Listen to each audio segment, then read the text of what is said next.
What's up, guys? City Striker here, and this Saturday, the UFC is back in Paris because Ciryl Gane is making his return. He's taking on Sergey Spivak, and I'm really excited to see Ciryl Gane back because number one, I'm a huge fan of Ciryl Gane. He's one of my favorite fighters in the UFC. I actually even picked him to beat John Jones, which is crazy to say now, but I thought he could do it. But either way, Ciryl Gane is back. And this is a really good matchup. Me personally, I thought that after he beat Tai Tuivasa, he should have fought Curtis Blades and not gone straight to the John Jones fight and let Stipe fight John Jones in March. But, it is what it is. He kind of said that he wanted to fight big names. And I think that was a mistake from Ciryl. I think he should have been looking to, take on someone like Curtis Blades to, go up against a different style matchup because up until like the Ngannou fight, he hadn't really fought someone who's actively trying to take him down. Tai Tuivasa was standing and banging, but then you go from Tai Tuivasa to John Jones, it's really, really different. So I think if he tried going to fight Curtis Blades first, I think that would have benefited him a lot in the John Jones fight. And to be honest, he could have lost that Curtis Blades fight because Curtis Blades is a really good wrestler, very strong guy. Like, he could have really beat Ciryl Gane. But I would like to seen that before. But regardless, now he's taking on a grappler in Sergey Spivak.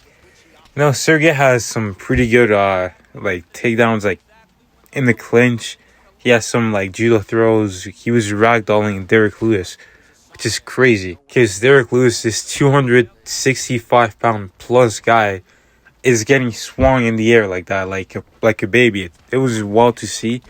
But Sergey Spivak clearly is very strong, and he's got some pretty good grappling technique. And the big takeaway from the John Jones fight with Ciryl Gane is the guy needs to work on his grappling. His striking is the best in the weight class. I'm going to say that right now.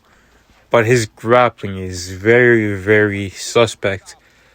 And, is it really? Or is it just that, John Jones was that good and he only had 6 weeks to prepare for the greatest of all time? But I'm still going to say it is because you should be training in all aspects of MMA. Because you can't just go in there expecting a kickboxing fight every time you go out there. So it is on him. I think that he has pretty decent grappling ability, but it's still not high level grappling to be the champion of that weight class. And from now on, Ciryl Gane's gonna need to step on the accelerating paddle because he's gonna fight a lot of grapplers now in the top 5. You see guys first of all, he's fighting Sergey Spivak in the top 7. Then his next fight, he's going to have to go up against Tom Aspinall, most likely. And Tom Aspinall can strike, but he can also take him down. So he's going to have to be expecting a well-rounded fighter.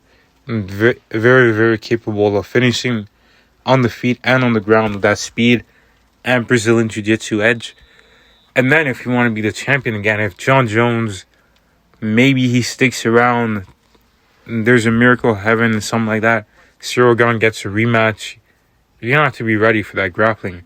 And then, of course, there's Sergey Pavlovich, who's not going to take him down. I can guarantee you guys that. He's going to look to knock him out. Maybe if he starts missing a few shots, he might shoot a desperate takedown, but I personally don't think he's that type of guy. But then you got Curtis Blades, who's still up there. Curtis Blades has some of the lowest fight IQ I've ever seen. He could probably be champion right now. He could have beat Derek Lewis. Maybe he could have beat Francis Ngannou. I think he would have lost to Ngannou either way, but he could have 100% beat Derek Lewis. He should have beaten Sergey Pavlovich because, we've seen Alistair Overeem just, do a little trip and, Sergey just fell down, very, very easily. And Curtis Blades is a high-level wrestler. But he decided to, swing and bang with one of the most dangerous punchers in weight class. But either way, I think that Ciryl Gane is going to beat Sergey Spivak. I think he's going to stop him in the 4th round.